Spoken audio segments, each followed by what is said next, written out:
Bienvenidos todos a la 22ª conferencia, el ciclo de conferencias de la Cátedra Libre de Estudios Judíos Moses Mendelssohn de la Universidad de Buenos Aires.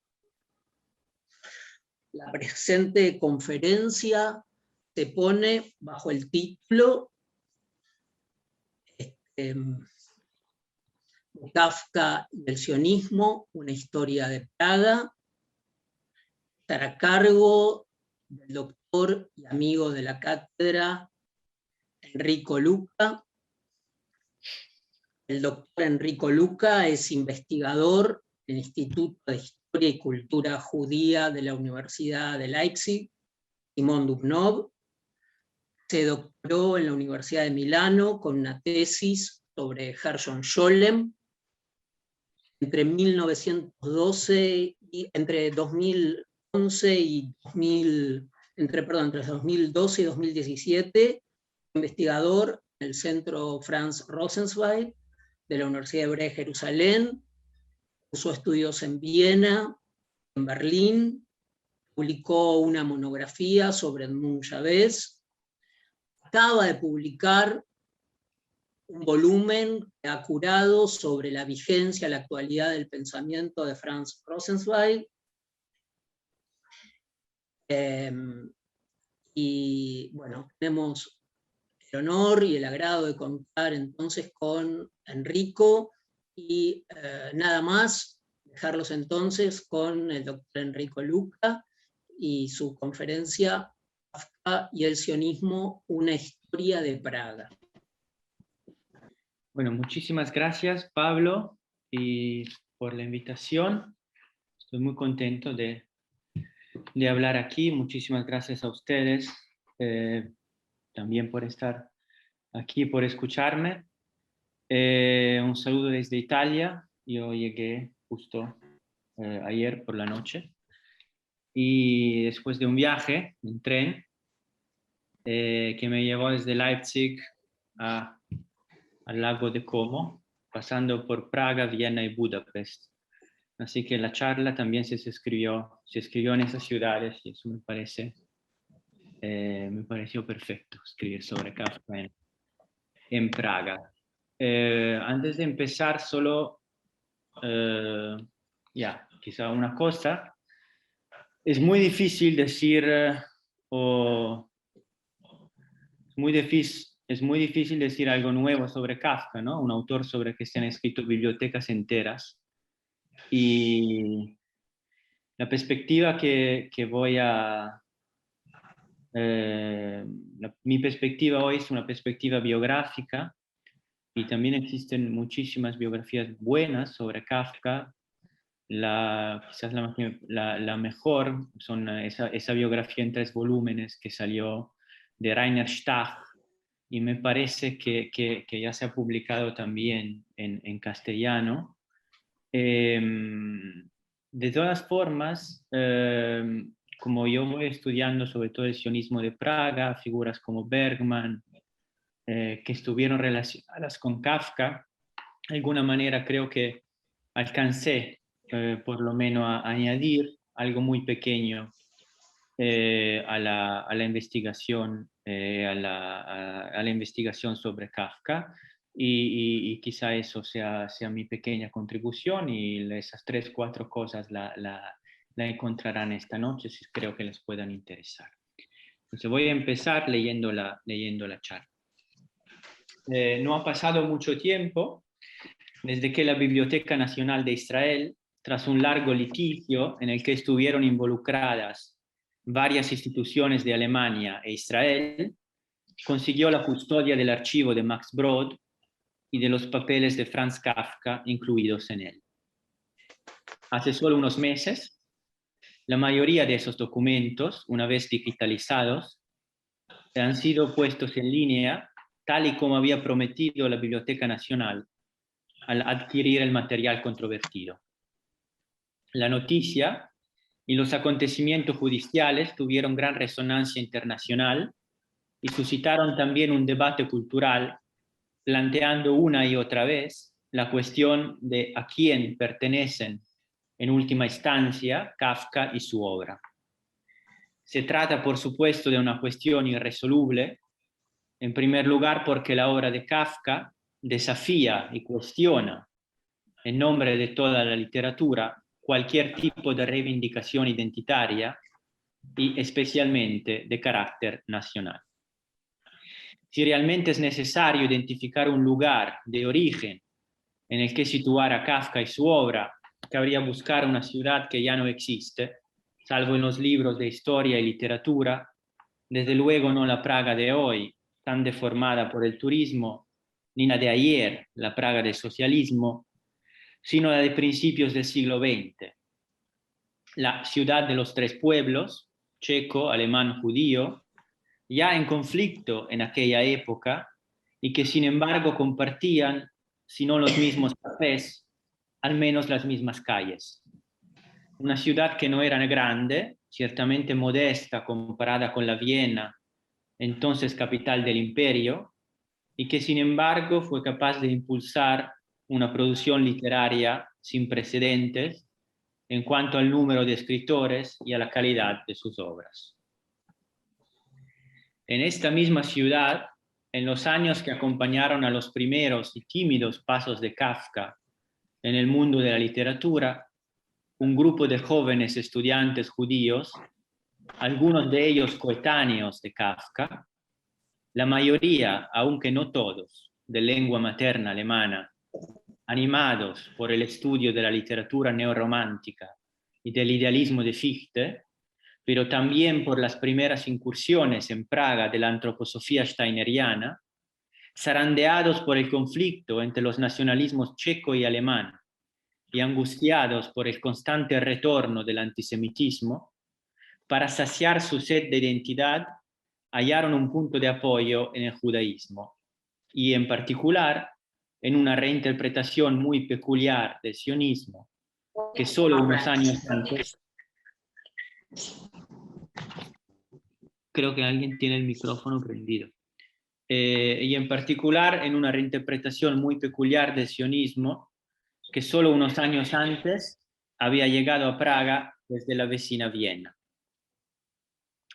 El sacerdote de este nuevo culto había de ser Martin Buber, entonces joven redactor de la revista Die Welt, El Mundo, que visitó Praga varias veces entre 1909 y 1910 y allí dictó algunas conferencias que pasarán a la historia.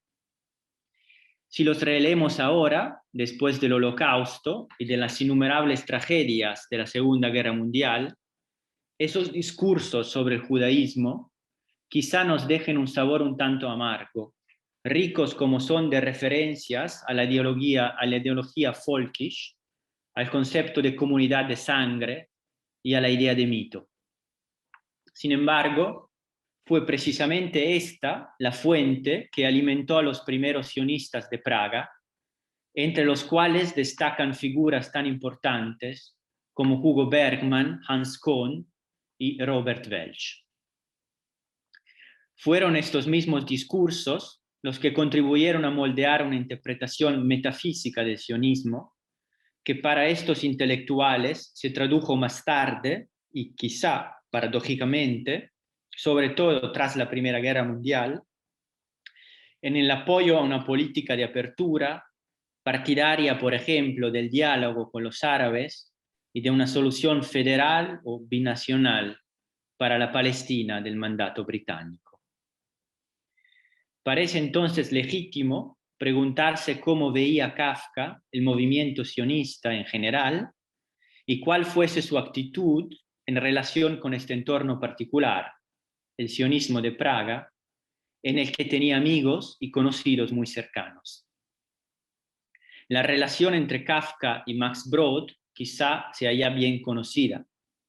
Es verdad que Brod, que conoció a Kafka en 1904, no fue un sionista de la primera hora, ya que solo se acercó al movimiento a partir de 1911 y no sin algunas reticencias. Sin embargo, con el tiempo se convirtió en un ferviente activista e incluso ocupó importantes cargos políticos después de la Primera Guerra Mundial, es decir, en la Praga, ya capital de la nueva República Checoslovaca. Otras figuras relacionadas con el autor del proceso quizás sean menos conocidas. Otro miembro de su entorno, por ejemplo, Felix Welch, filósofo y bibliotecario de la Universidad Carolina, la Universidad de Praga, a partir de 1919 también asumió la dirección de la Selbstwehr, el periódico semanal referente al movimiento sionista local de habla alemana. Voy a hablar más tarde otras veces de esta revista. Quizá sea su relación con Hugo Bergman, pero la que nos permita comprender mejor la primerísima reacción de Kafka ante el sionismo.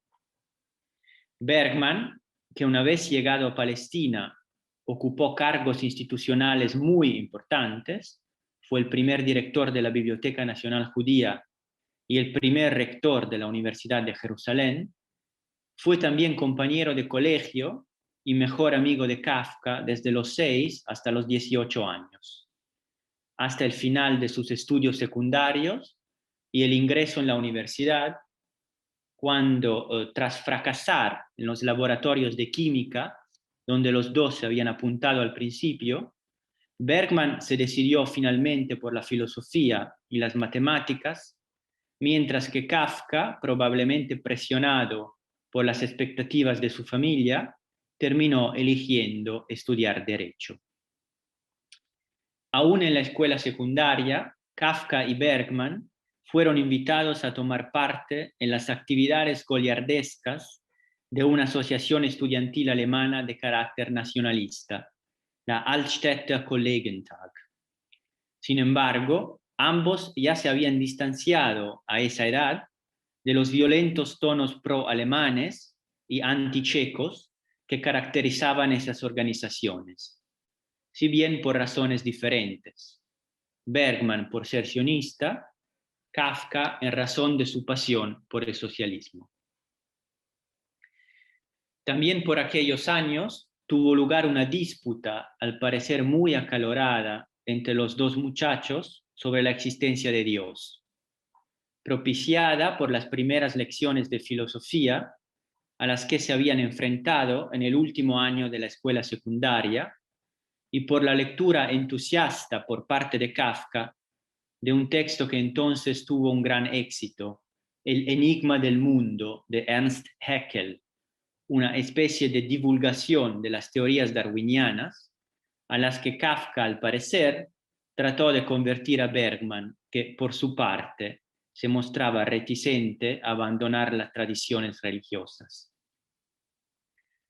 Es evidente que en aquellos años los dos tuvieron que discutir también sobre el sionismo, al que la familia Bergman se había adherido en bloque ya desde 1897, cuando tuvo lugar el primer encuentro a carácter sionista en Praga.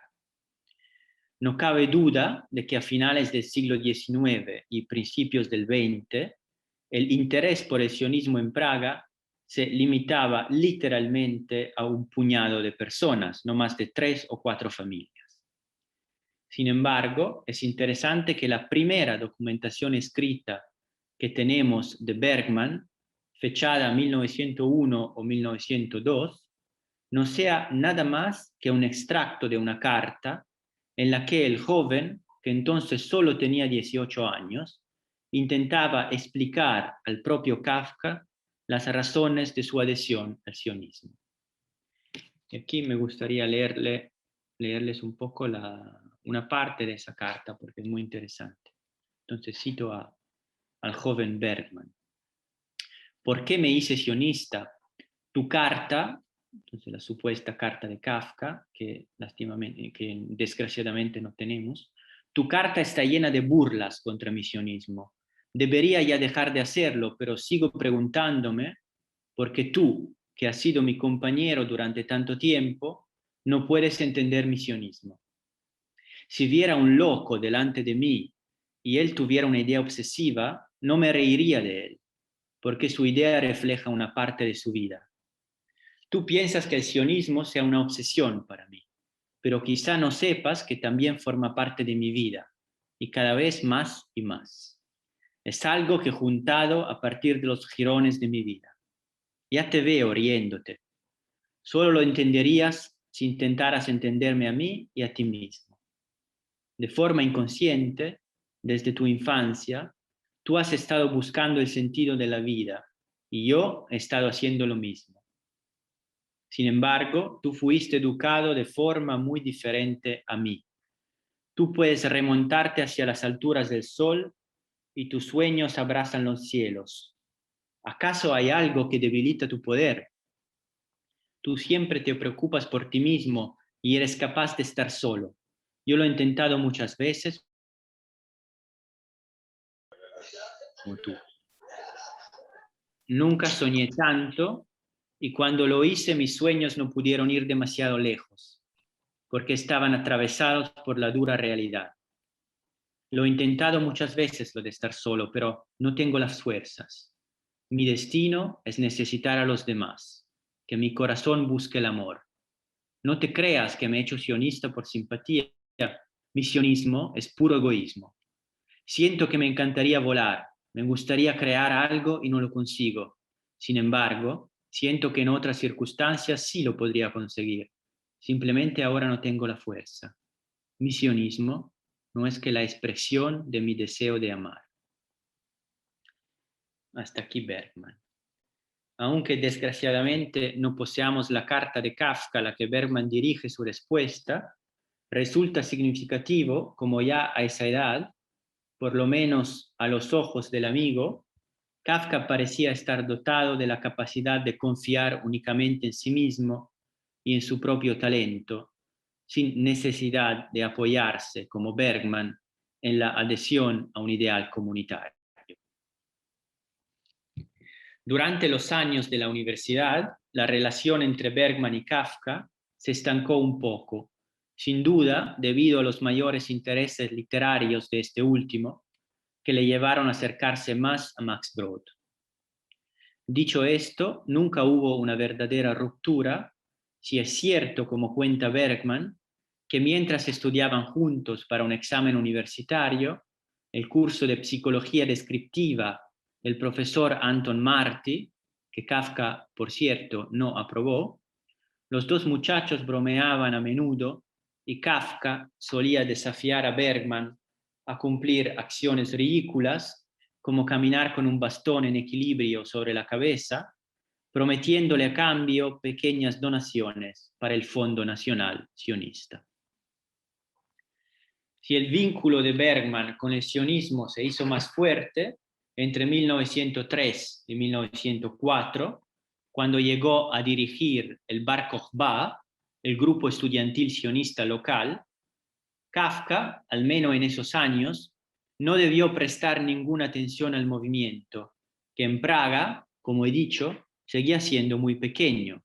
En ese entonces yo creo que podemos hablar de no más de 40 a 50 personas. Sí es posible que Kafka había estado presente en una noche literaria celebrada en el Café Louvre en el verano de 1904, en la que al parecer Bergman había declamado algunos relatos del escritor yiddish Itzhak Leib Peretz y hablado brevemente sobre la nueva literatura judía. Sin embargo, aparte de eso, no tenemos ninguna otra huella de un contacto entre Kafka y temas sionistas, ni siquiera entendidos en sentido amplio, al menos en la primera década del siglo XX. Las cosas cambiarán alrededor de 1910, cuando en parte, gracias a las visitas de Buber a Praga, el grupo sionista local se volvió más organizado y su influencia pudo finalmente apreciarse también afuera de la ciudad. En 1913, por ejemplo, un miembro del Bar Kokhba, Leo Hermann, también un conocido de Kafka, fue contratado como secretario cultural en la sede berlinesa de la organización sionista. Ese mismo año, el Bar Kokhba publicó la antología Vom Judentum, sobre judaísmo, un texto que recogía contribuciones varias, entre ellas las de figuras prominentes como Gustav Landauer y Arnold Zweig, y que no tardó en tener un gran éxito. Incluso se pueden encontrar ecos de su lectura en Rosenzweig. Fue en este contexto que Kafka se interesó, quizá por primera vez, de manera concreta, por el judaísmo. Central fue sin duda el encuentro con la compañía de teatro Yiddish de Lemberg o Leópolis, y en particular con el actor Itzhak Löwy, que tuvo lugar en el otoño de 1911. Para los judíos de Praga, incluidos a muchos sionistas, este fue el primer contacto real con los Ostjuden, los judíos de Europa del Este. Kafka se quedó tan fascinado que incluso se referirá a esta experiencia en uno de sus últimos relatos, Investigaciones de un perro. Sin embargo, la forma en que Kafka contemplaba esas funciones había de ser muy diferente a la de los miembros del Bar Kokhba, que de hecho las reseñaron en la Selbstwehr con cierto escepticismo. Si bien los sionistas de Praga, basándose en el magisterio de Buber, consideraban la sabiduría de las comunidades orientales como una reserva de material espiritual, desde luego riquísima, también por otra parte estaban convencidos de que este potencial solo podía liberarse a través de un proceso de ennoblecimiento lingüístico y formal en el encuentro, por así decirlo, entre Ost und West, Oriente y Occidente. Kafka, por su parte, valoró el teatro yiddish como una verdadera revelación. Inspirado por esta experiencia casi sobrenatural en sus ojos, en los meses que siguieron incluso comenzó a estudiar el Talmud y a leer la Biblia con alguna constancia. Quizá fuese este entusiasmo por la lengua y la cultura de los judíos orientales lo que impulsó a Kafka a asistir a la cuarta celebración anual del Bar Kokhba, en la que el invitado de honor, Nathan Birnbaum, figura central de los albores del sionismo, cuyo nombre, por cierto, él mismo había acuñado, pronunció un discurso y recitó algunos poemas en yiddish.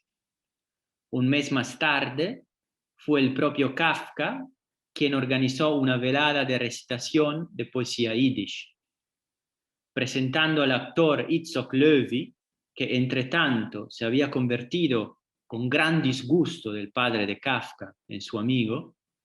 Kafka pronunció el famoso discurso sobre el jargón, o sobre la lengua yiddish. Y más tarde, Kafka organizó otra velada con Löwy, junto con su amiga Lise Welch. Si por tanto se observa un cierto interés por la cultura judía por parte de Kafka, en cambio no se puede detectar todavía ninguna atracción significativa por el sionismo. De hecho, en septiembre de 1912, Kafka ofrece en su diario un retrato bastante irónico de algunos sionistas y en particular de los poquísimos, como Bergman, que por ese entonces, habiendo tenido ya la oportunidad de viajar a Palestina, se consideraban quizá más importantes que los demás. Y ahora cito ese pasaje de los diarios de Kafka. Por la noche, el doctor Hugo Löw en nuestra casa, otro que se va a Palestina. Efectúa el examen de abogacía un año antes de que acaben sus prácticas y se va a Palestina con 1.200 coronas dentro de 2 semanas. Buscará un empleo en la administración de Palestina. Todos los que se van a Palestina, el doctor Bergman, el doctor Kellner, Hugo Bergman, el Víctor Kellner, miembros de Bar Kokhba, todos los que se van a Palestina tienen los ojos bajos, se sienten deslumbrados ante sus interlocutores, pasean las puntas de los dedos estirados por la mesa, pierden el dominio de la voz, sonríen débilmente y mantienen esta sonrisa con un poco de ironía. Fin de cita. El mismo encuentro con Buber debe haber tenido efectos contradictorios. En enero de 1913, invitado de nuevo a Praga, Buber impartió una conferencia sobre el mito de los judíos. Kafka, que estuvo presente en la conferencia, la comentó brevemente en sus diarios y confesó que no le había impresionado de ninguna manera, sino que casi le había molestado por la pomposa retórica del orador.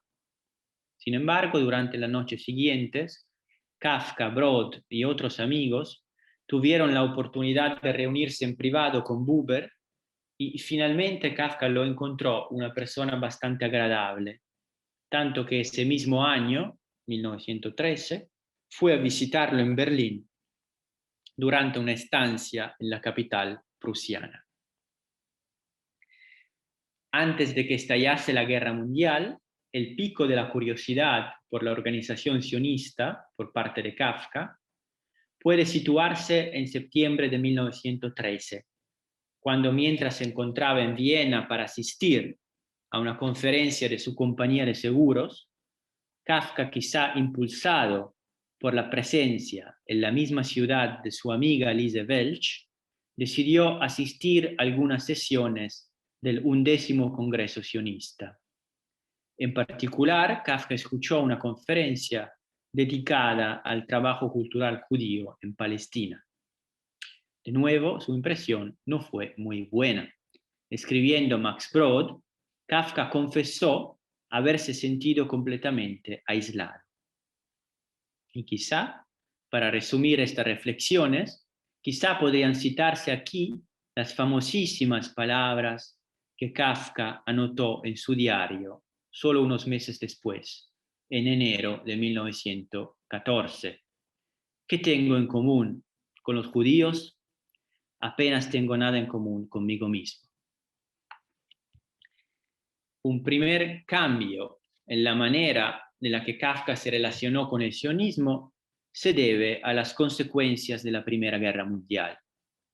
La llegada a Praga de miles de refugiados de Galicia, la mayoría de ellos judíos ortodoxos, y ya a finales de 1914, fue una experiencia decisiva para todos los que no habían partido al frente y debía de cambiar radicalmente la fisionomía de la ciudad. Muchos en Praga colaboraron en la organización de actividades de asistencia a los refugiados. El mismo Kafka participó muchas veces, por ejemplo, en las conferencias que Max Brod impartía a un grupo de prófugas.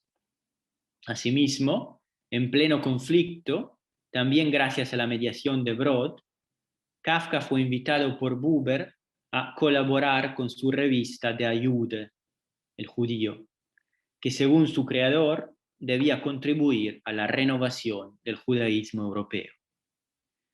Tras negarse una primera vez en 1915, después de haber sido solicitado de nuevo, Kafka finalmente aceptó, de manera que en otoño de 1917 se publicaron en la revista 2 de sus historias de animales. Primera, Chacales y Árabes, y la segunda, Informe para una academia. No es fácil aclarar por qué Kafka envió a Buber, junto con otros, esos mismos relatos. Algunos críticos han tratado de encontrar, y sobre todo en Chacales y Árabes, una representación metafórica del fracaso de los conflictos nacionales o de las ideologías nacionales, sea el conflicto que enfrentó a checos y alemanes en Praga, o puede ser también el entre sionistas y árabes en Palestina, del que entonces a Europa empezaban a llegar los primeros relatos. Mientras tanto, en septiembre de 1915, Kafka ya había publicado el apólogo ante la ley en la Selbstwehr, y en el mismo periódico habían aparecido también las primeras reseñas de sus obras literarias, escritas por Hans Kohn.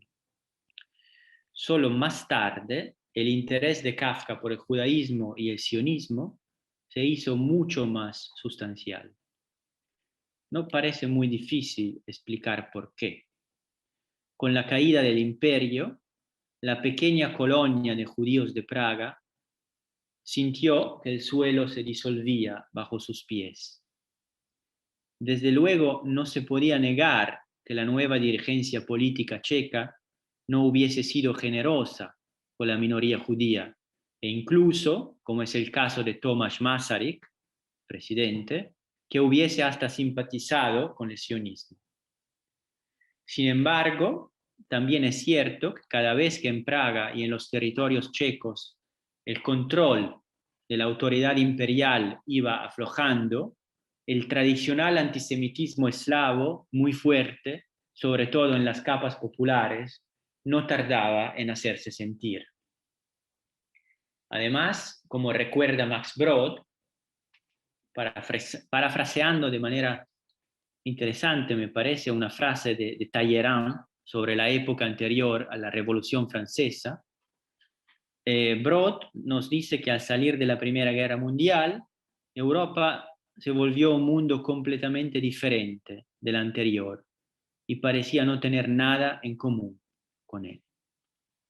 El final del conflicto produjo una gran incertidumbre, especialmente entre la población judía de Europa Central y Oriental, cuyos líderes habían de enfrentarse con la difícil tarea de tener que negociar con los nuevos gobiernos para que se les concedieran a los judíos los derechos de minoría en los nuevos estados que habían surgido de las cenizas del imperio de los Habsburgo.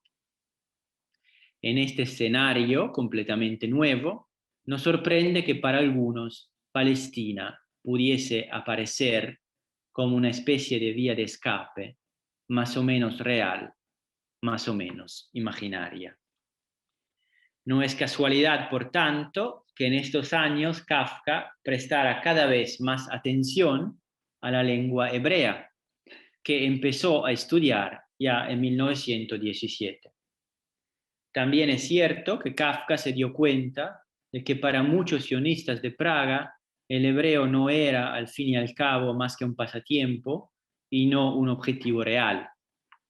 Como recuerda, por ejemplo, Irma Zinger, una escritora de Praga que más tarde vivió en el kibutz de Gania y que había estudiado hebreo junto con Kafka, el escritor solía hacer la siguiente broma. Los sionistas de Praga estudian hebreo durante todo el año, alcanzan en junio más o menos la 10ª lección del manual y luego lo olvidan todo durante las vacaciones de verano. De manera que en otoño tienen que volver a empezar desde cero y así año tras año.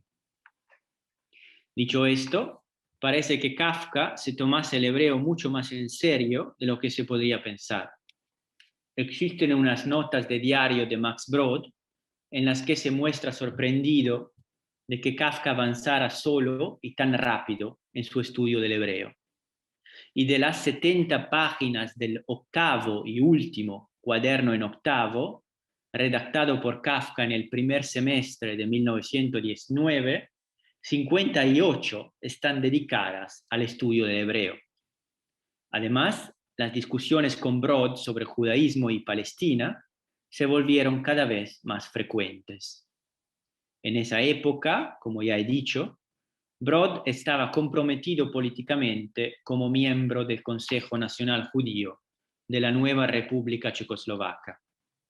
Asimismo, en 1919, Kafka volvió a colaborar con la Selbstwehr, cuya dirección había sido asumida mientras tanto por su amigo Felix Welch, y publicó el relato El mensaje del emperador.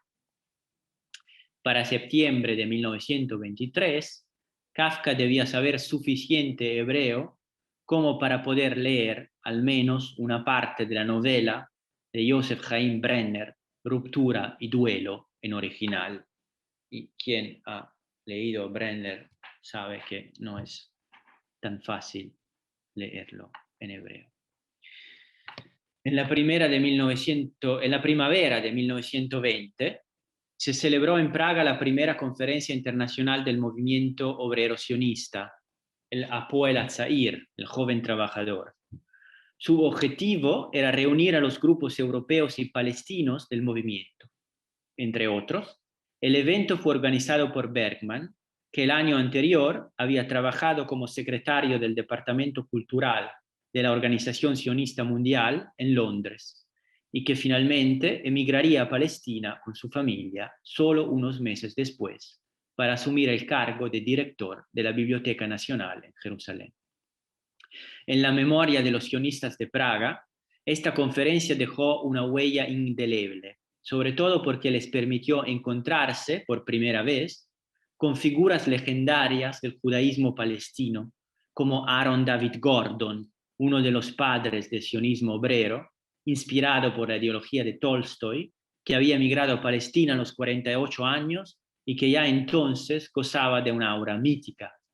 La autoridad que emanaba de Gordon, un hombre ya muy mayor, de barba larga y vestido de manera muy humilde, era enorme. Según los relatos, al no verle en su hotel en Shabbat, los jóvenes de Praga, preocupados, acabaron finalmente encontrándole jugando y hablando en el medio de un grupo de niños, hijos de refugiados de la Primera Guerra Mundial. Ningún líder del sionismo alemán podía ostentar semejante autoridad moral. El mismísimo Buber, por poner un ejemplo, según nos cuenta Irma Singer, destacaba en contextos informales más bien por sus dotes de gourmet y por su insistencia en que su habitación estuviese siempre limpia y ordenada. Al parecer, Kafka también tuvo la oportunidad, aunque de manera muy fugaz, de conocer a Gordon en las calles de Praga. Desde luego, con toda la seguridad, debió leer la traducción al alemán de su discurso, publicado en la Selbstwehr, en el que Gordon atacaba la condición parasitaria de los judíos en la diáspora, basándose en el ejemplo de Praga. Y aquí cito: aquí en Praga, en medio del pueblo checo, debemos sentir lo que significa que un pueblo viva y confíe en la vida. No somos como los checos o los montenegrinos, miembros de la humanidad, porque ellos tienen tierra bajo sus pies y viven de su propio trabajo, mientras que nosotros somos parásitos, no somos nada. Una impresión aún más profunda tuvo que dejarle a Kafka el escritor palestino Jacob Rabinovich, a quien Kafka volvió a encontrar unos meses después en Merano, durante su estancia en un sanatorio donde había viajado para tratar su enfermedad pulmonar. En una carta a Milena Jesenska, la periodista y escritora checa, primera traductora de su obra y única novia no judía que tuvo, Kafka escribió: por la noche hablé otra vez con un judío palestino, Rabinovich. Es imposible hacerte entender por carta la importancia que tiene para mí un individuo menudo, casi diminuto, débil, barbado, tuerto. Pero ese individuo concentró mis pensamientos durante medianoche. Lo más seguro es que el interés de Kafka por Palestina fuera poco más que una fantasía. Y sin embargo, como muestra de un interés constante, en el verano del 1920, de nuevo desde Merano, Kafka pidió insistentemente a Welch que le enviara un ejemplar de la Selbstwehr porque quería informarse sobre los recientes disturbios que acababan de ocurrir en Palestina. Unos meses más tarde, desesperado por unos recientes disturbios antisemitas que también habían afectado a Praga, siempre en una carta a Milena, Kafka solo pudo escribir muy lacónicamente: emigrar, Milena, emigrar. Además, por si hiciera falta, incluso el diario checo Národní listy, supuestamente un diario liberal, al publicar una reseña de la traducción en checo del El fogonero de Kafka, había subrayado maliciosamente la hostilidad o la supuesta hostilidad del autor hacia el mundo eslavo, debido al hecho de que estaba representado en el relato por un único personaje desagradable y probablemente ladrón. Estos planes de migración, que desde luego nunca llegarían a realizarse, tuvieron su expresión máxima entre 1922 y 1923, poco más de un año antes de la muerte de Kafka. En abril de 1923, Hugo Bergman, que ya llevaba 3 años en Jerusalén, fue enviado a Praga para dictar unas conferencias con fines de propaganda y, en particular, para recaudar fondos para el Keren HaYesod, el organismo central financiero del movimiento sionista que acababa de ser establecido.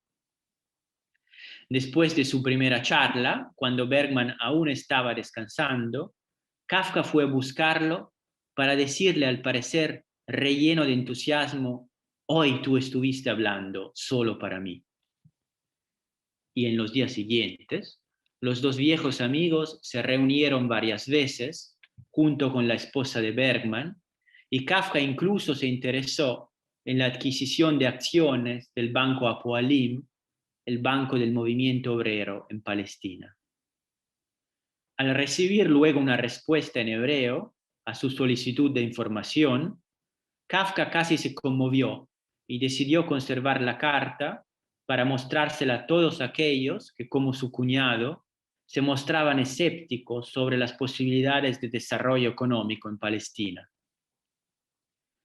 En las fantasías con Palestina de Kafka también tuvo que tener cierta influencia Dora Diamant, su última novia, que procedía de una familia de rabinos jasídicos y con la que Kafka parece haber acariciado el sueño de mudarse a Palestina para abrir un restaurante vegetariano. Kafka y Dora se conocieron en el verano de 1923 en Müritz, una localidad en el norte de Alemania, no muy lejos del mar Báltico, donde Kafka estaba de vacaciones mientras ella trabajaba como voluntaria en una colonia para niños judíos de Europa del Este. Ya casi agotado por su enfermedad, Kafka parece haber podido encontrar allí por lo menos algo de paz.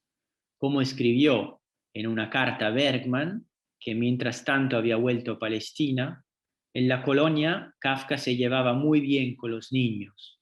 Cuando estoy entre ellos, escribe, quizá no sea feliz, pero al menos estoy al borde de la felicidad.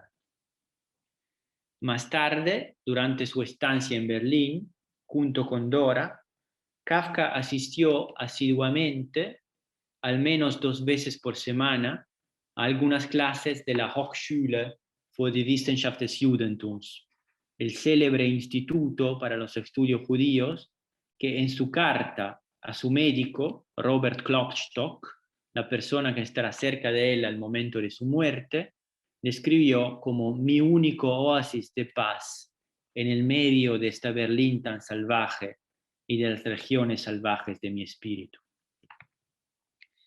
A principios de julio de 1923, parece que Kafka, en algunas conversaciones con la esposa de Bergman, que se había quedado mientras tanto en Praga, se hubiese planteado seriamente la idea de viajar a Palestina, hasta el punto de que Else Bergman tuvo que mencionárselo a su marido en algunas cartas.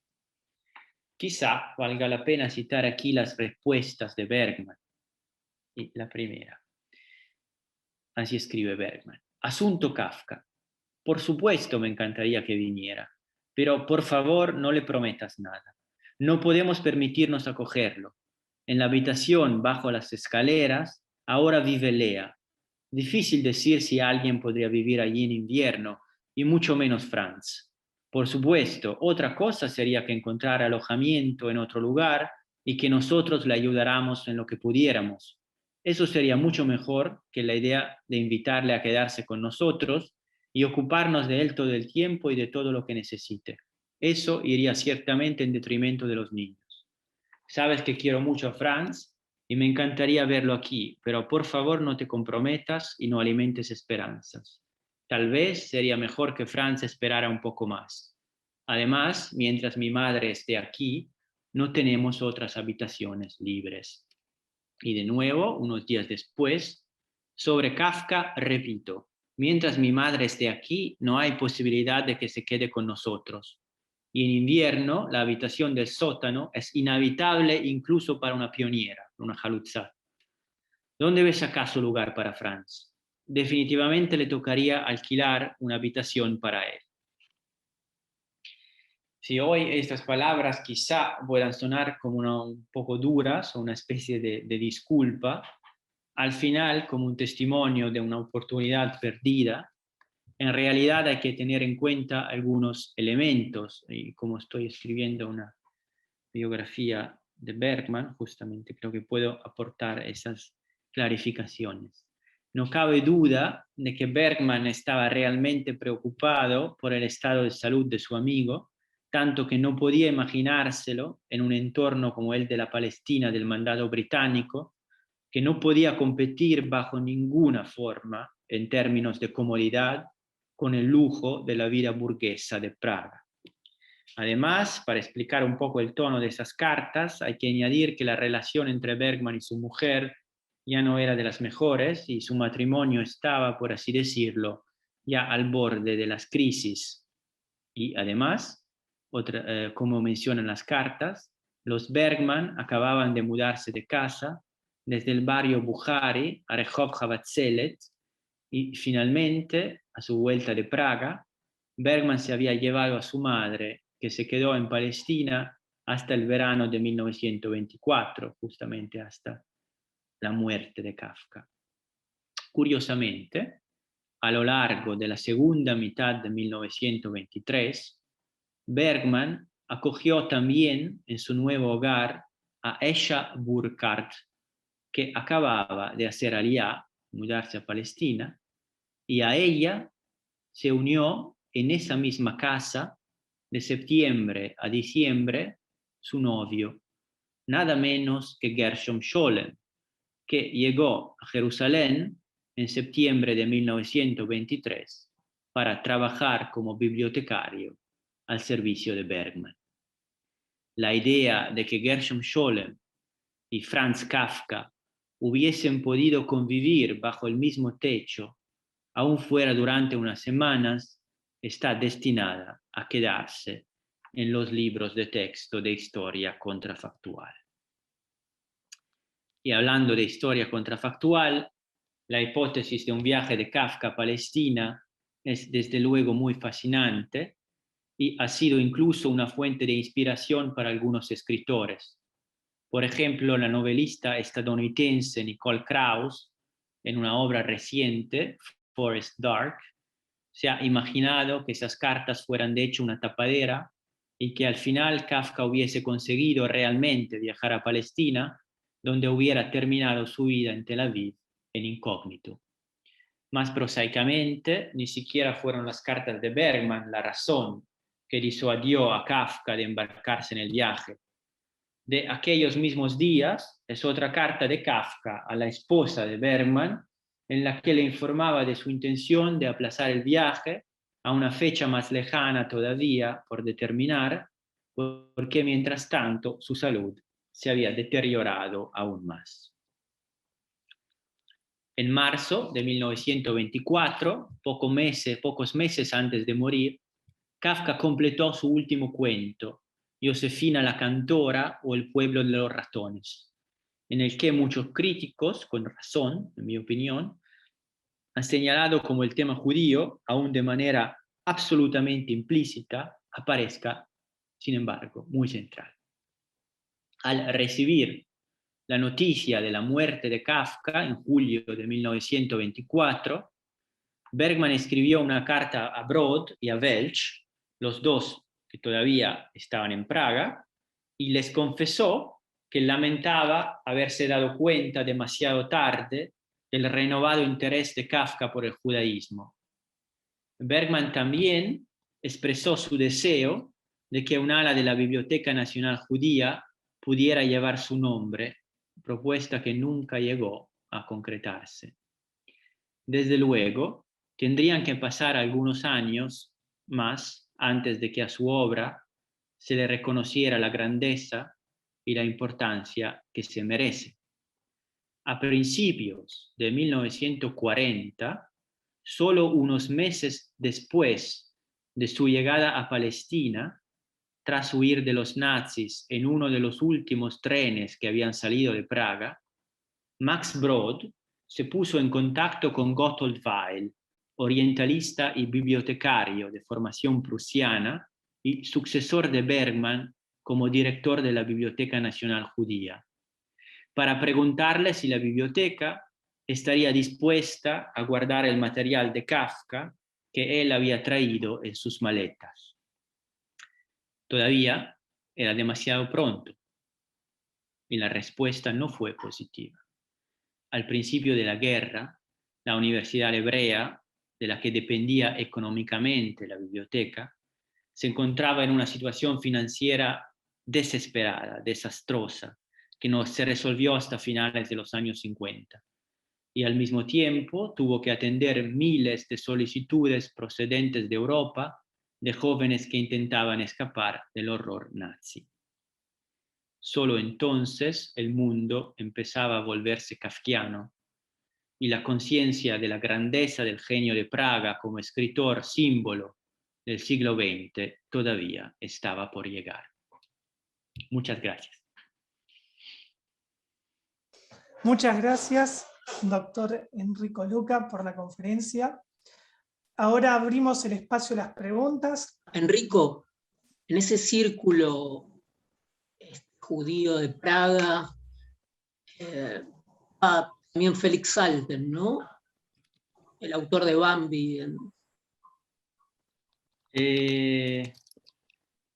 Sí, bueno, mejor. Él también fue invitado por el Bar Kokhba varias veces.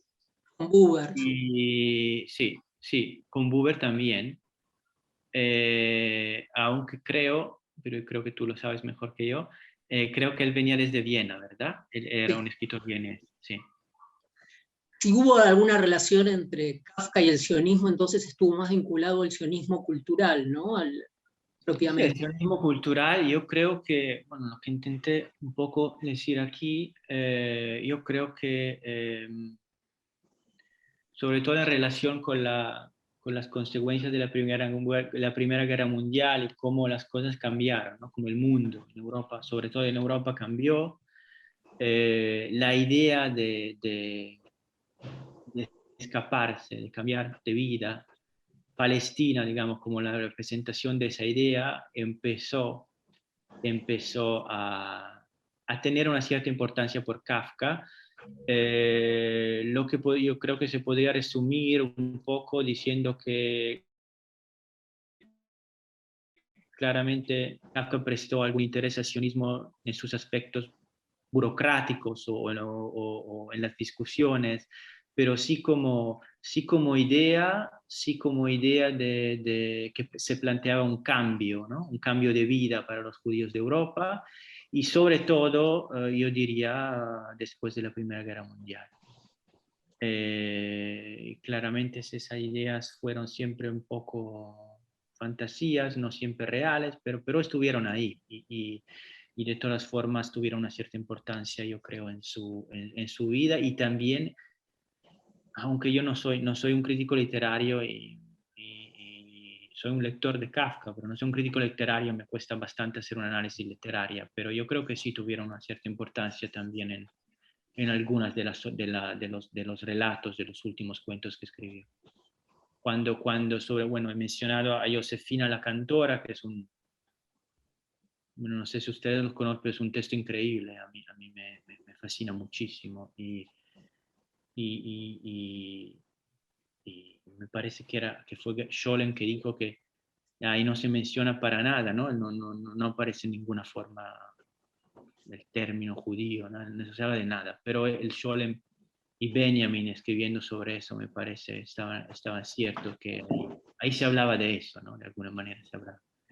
se habla del judaísmo, o también investigaciones de un perro donde me parece que una manera de leerlo, ¿no? Claramente las obras de Kafka son los que son y son tan importantes porque se pueden leer de tantas maneras diferentes. Pero investigaciones de un perro, yo creo que también el tema como de la búsqueda religiosa también es una clave de lectura importante de ese cuento. Y de hecho Bergman, que escribió pues algunos recuerdos de Kafka y también tiene un ensayo muy pequeño donde trata de interpretar, de hecho, a investigaciones de un perro y trata como de deletrear como lo que pasó, algunos detalles que Kafka menciona ahí en relaciones con su biografía y sobre todo la importancia que tuvo por Kafka ese encuentro con los actores del teatro yiddish, ¿no? Y cómo eso determinaron un cambio total de mirar al fenómeno judío o la experiencia judía en su vida. María Carmen pregunta, no he encontrado nada del sionismo en Kafka, ni siquiera en Wikipedia. ¿Por qué?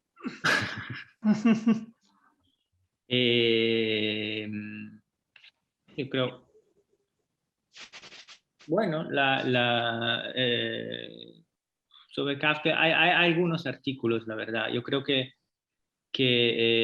hay un artículo bastante interesante sobre la relación entre Kafka y esa revista, la Selbstwehr, fue la revista central del sionismo en Praga, y ese artículo apareció ya hace mucho tiempo, la verdad, desde el final de los años 60 y fue escrita por ese investigador muy importante que sigue publicando muchísimo sobre Kafka, que se llama Hartmut Binder, que es un estudioso de Stoccarda y que publicó también un volumen enorme se llama El mundo de Kafka, Kafka's Welt. Y también un poco en ese primer volumen de la biografía que escribió es otro periodista, es un periodista alemán, Rainer Stach, se pueden encontrar algunas referencias. Yo lo que he tratado de hacer, yo creo que los fidushim, las cosas nuevas que he tratado de aportar y que todavía no aparecen en ningún estudio, son las cosas que he podido encontrar desde la perspectiva de alguien que estudia a gente como Bergman o gente como Felix Welch, y estudiando, por ejemplo, cartas en el archivo de Bergman en Jerusalén, me he encontrado, por ejemplo, con esa carta bueno, la carta sobre el sionismo ya estaba publicada, pero, por ejemplo, me he encontrado con otra carta donde menciona esa disputa que los dos tuvieron sobre la existencia de Dios. Es algo bastante interesante porque de hecho se encuentra, eso tiene que haber ocurrido en 1901-2, se encuentra en una carta de Bergman en el 1905, se encuentra otra vez en los diarios de Kafka en el 1911. Entonces, una discusión entre dos muchachos de 18 años que permanece en su memoria hasta 10 años después, me parece bastante significativo. Entonces, lo que me gustaría, de hecho, tratar de también interpretar de verdad y ver lo que significó para ellos, sobre todo para Bergman, ese tipo de discusión y cuál es la imagen que Bergman tenía de Kafka y tuvo de Kafka hasta el final, influenciado por esa discusión que los dos tuvieron sobre la religión.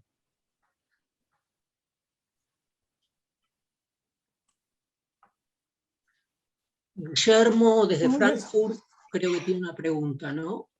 Sí, pregunta. Dimitri Shumsky, el académico israelí, autor, entre otros, del libro, abre el sionismo de Praga y la cuestión de la bionacionalidad y el bilingüismo. Sostiene que el background de este círculo influyó enormemente en la actitud hacia la cuestión binacional en Palestina. ¿Kafka se manifiesta en ese sentido? ¿Existe algún testimonio al respecto? Sí, muy buena pregunta. Quería decir que el texto de Dimitri es un texto muy interesante. Creo que exista en hebreo y en alemán, no estoy seguro si existe en inglés. De todas formas, el texto ahí plantea una conexión muy interesante entre la condición de los judíos en Praga, que se encontraban, según Chomsky, en el medio entre los alemanes y los checos, y gracias a esa situación ellos fueron capaces de desarrollar una actitud política más tarde, cuando se encontraban en Palestina, más abierta al diálogo. Eso es una lectura muy interesante. Yo estoy de acuerdo solo en parte, la verdad, porque me parece que en esa condición de los judíos de Praga, como lo he intentado decir un poco al principio de esa charla, me parece que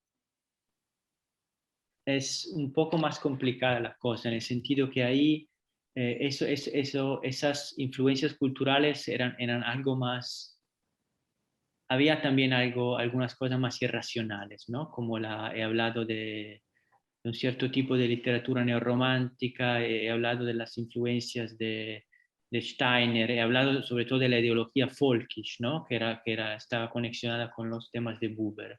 Entonces a mí me parece que hay algo más paradójico, o sea, hay una evolución desde un interés fuertemente identitario, folkish, para el judaísmo, que de forma no tan lineal como trata de decir Chomsky, para mí más de manera paradójica, llega después a esos autores, esas figuras como Bergman, como Kohn, como Welch, a tratar sí, de ser partidores un poco de un sionismo más abierto y más atento al diálogo con los árabes o a soluciones binacionales o federales. Eso es un poco mi visión. Cómo Kafka se manifiesta en ese sentido es muy difícil decirlo. No hay muchos testimonios. Lo que trató de decir el mismo Chomsky y también los otros autores, pero la única traza que tenemos es tratar de interpretar ese cuento, muy corto de hecho, que se llama Chacales y Árabes, y tratar de interpretarlo de esa forma. Me parece una lectura muy inteligente. No podría decir si estoy convencido al 100%, pero de todas formas me parece una interpretación muy inteligente de ese cuento. Tratar de leerlo como una representación de esos conflictos nacionales, sea entre alemanes y checos y sea entre sionistas y árabes. Maximiliano Diel pregunta, quería preguntarle si coincide con Arendt acerca de que su texto clave para pensar la integración fallida de los judíos seculares a la sociedad es la novela El Castillo.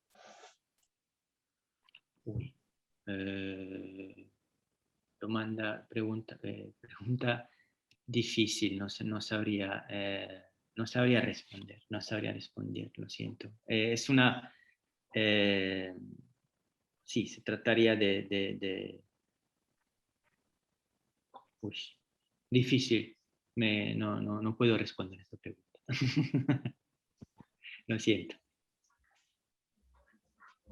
Francisco Neistat pregunta, ¿cómo incidió en Kafka la adhesión de Buber a la guerra? Sí, pregunta interesante.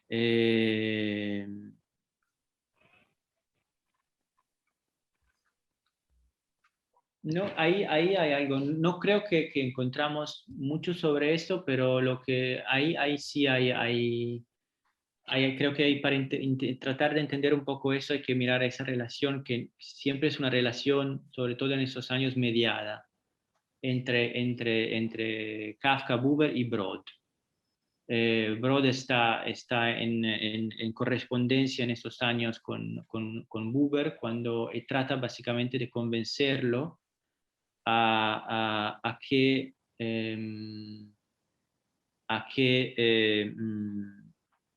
Kafka y también otros otros escritores judíos en alemán de Praga publicaran sobre de Ayude, sobre esa revista, aunque no tuviesen una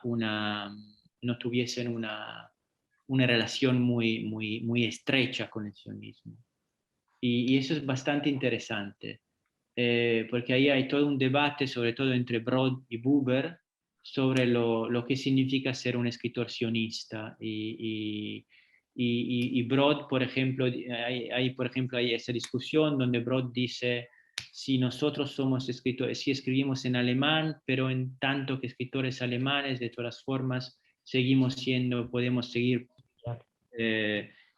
podemos llegar a ser parte de ese mundo, de esa revista que nacía pero como una revista claramente en alemán, pero una revista que quería ser partidora del sionismo, aunque de una visión muy peculiar del sionismo, pero seguía siendo una revista sionista. ¿Cómo terminan ahí, por ejemplo, publicándose cuentos de Kafka? Y es interesante preguntarse por qué, pero ahí tiene que ver con ese debate, sobre todo, no tanto entre Kafka y Buber, no hubo contacto, pero no tan... sino sí entre Buber y Brod. Y eso que es interesante porque más tarde, cuando, por ejemplo, Kafka se encuentra con esos escritores palestinos, más tarde en 1920, y Brod también se encuentra con ellos, también hay como un choque, en el sentido que, sí, estaba diciendo que todo ese tema de discusión que está relacionado con esa revista de ayuda, lo que significa ser un escritor sionista.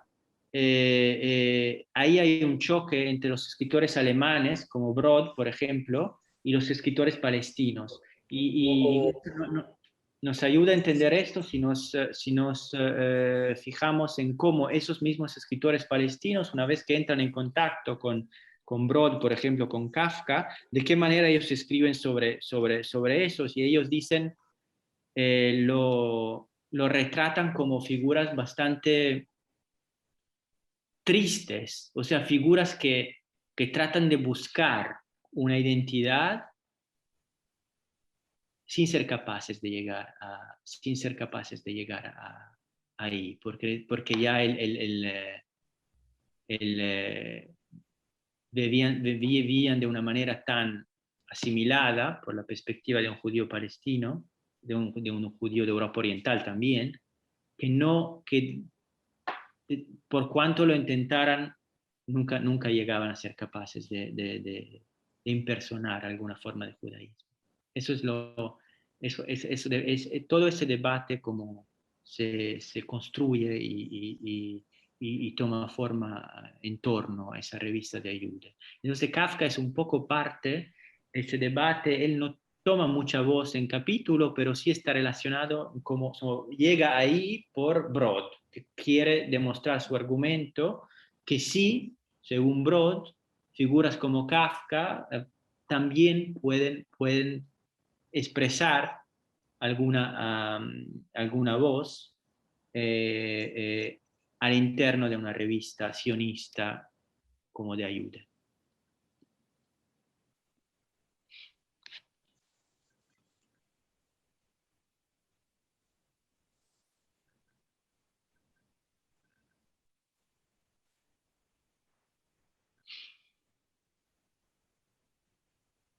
¿Alguien más desea hacer alguna Bueno, pregunta? me parece, Sí, estamos me quedando parece. atónitos por lo cerrada, lo acabada de la conferencia de Enrico. Estamos todavía procesando el impacto de la belleza y la consistencia de la exposición.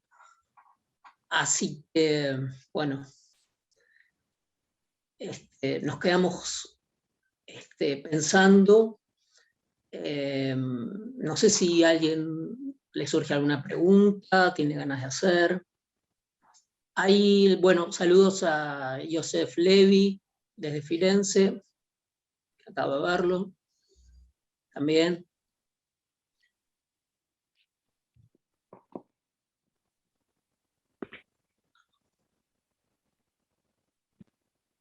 Bueno, llegando felicitaciones, Enrico, por la exposición. ¿Se puede hacer una pregunta más? Y está abierto, Leonel Bueno. está manejando. Yo quería saber, en realidad, ¿en qué idiomas se manejaban? ¿En alemán, en hebreo, en yiddish? Porque el yiddish me parece que era el idioma de los judíos de Europa. Sí, no, toda esa gente, Kafka, Buber, Brod, esa gente que he mencionado aquí, y la mayoría, a ver, sí, casi todos los textos que he citado estuvieron escritos y esas discusiones en alemán. Y claramente eso también es parte del tema que estaba tratando de decir antes, ¿no? Mientras estaba respondiendo a la pregunta de antes, porque ahí cuando llegan esos actores, Yiddish, en Praga, aunque el Yiddish, de hecho, pues bastante se parezca al alemán, ¿no? Pero incluso así, para esos judíos de Praga era como un encuentro con algo que sí, en parte entendían, en parte no entendían, ¿no? En parte entonces era la revelación de un mundo y de una realidad, de una experiencia judía de que ellos no tenían ninguna idea, ¿no? Y de ahí parte todo el enamoramiento para esa cultura de los judíos orientales, ¿no? Entonces sí, los judíos de Praga hablaban en alemán.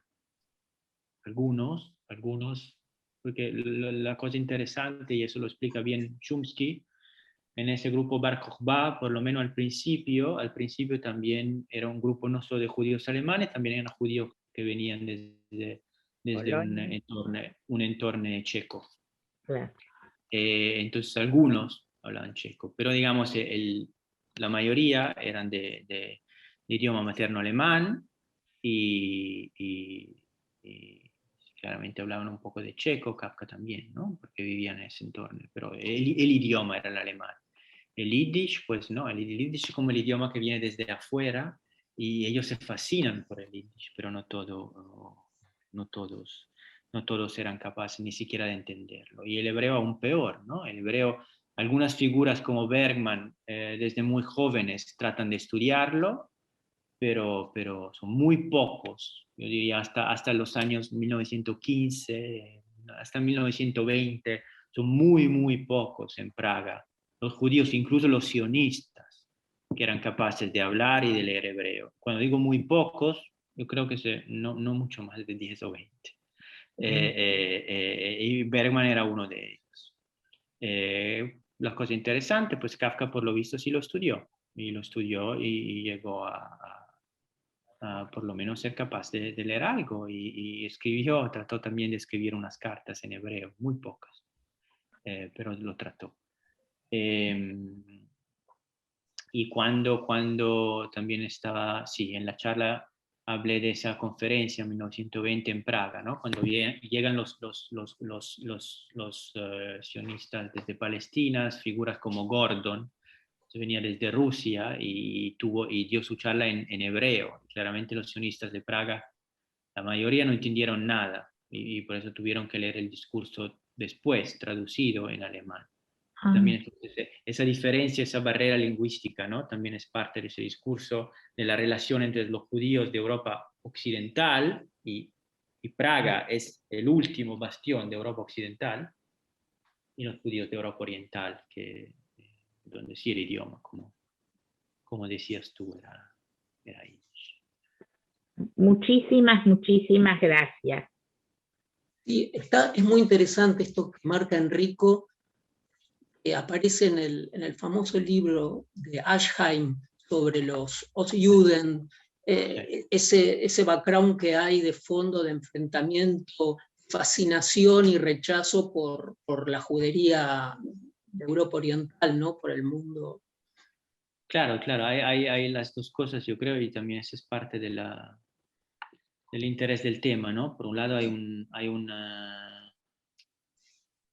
rechazo, porque esos judíos, el momento cuando esos mundos se encuentran en Praga, Cuando el mundo se encuentra es justamente en 1914, porque llegan miles y miles de refugiados desde Galicia a Praga, y la mayoría son judíos ortodoxos, ¿no? Judíos hasídicos. Y ahí pues hay rechazo por un lado, porque claramente era gente que a los ojos de un ciudadano de Praga que podía gozar de una vida bastante, sí, de un cierto confort y lujo, y eso parecían gente ciertamente no muy limpia, ciertamente, y somos muchas cosas, ¿no? Un rechazo que tenía que ver con las condiciones de vida de ellos, pero por el otro lado, y quizás también por eso, gente que sabía algo que los judíos de Praga ya habían perdido. Y eso es parte, sí, de todo el discurso, la fascinación por los Ostjuden, ¿no? Sí, y el Mauschlen, ¿no? El idioma, el jargón, que Sí. muchas aparece esa especie de derogación del judío a través de la corrupción del lenguaje. Bueno, Karl Kraus tiene diatribas terribles contra la corrupción del lenguaje por ya algunos, ¿no? Escritores Sí, que sí, habían adoptado. y también en el debate sionista interno al sionismo de esos años, Herzl usa esa palabra, claro, para hablar. hay muchas voces que atacan, ¿no? Que rechazan el Yiddish de manera muy fuerte, ¿no? Porque no lo consideran ni siquiera un idioma, o porque lo asocian a este mundo, al mundo del gueto, al mundo del... Y sí, y en Kafka encontramos algo, eso, en este sentido, muy interesante, ¿no? Él vive el contacto con este mundo como de verdad como una especie de revelación de algo metafísico, y la apertura hacia un mundo completamente diferente. Rico, agradecemos muchísimo, fue súper enriquecedora, aprendimos muchísimo, además son cosas sobre las que tú estás trabajando ahora y compartiste con nosotros incluso datos que Yo mismo estás ahora. estoy escribiendo una biografía de Bergman, y que ya ha llegado a una dimensión demasiado enorme, tengo que decidirme a concluirla. Pero hay sí, hay muchos detalles. He trabajado mucho en archivos, entonces sí, hay muchos datos nuevos, sí. Mandamos un abrazo enorme hasta el lago di Como y bueno, nos vemos entonces próximamente. Muchas magnífica Gracias a ustedes, conferencia. a todos. Gracias a todas, a todos. Grazie mille.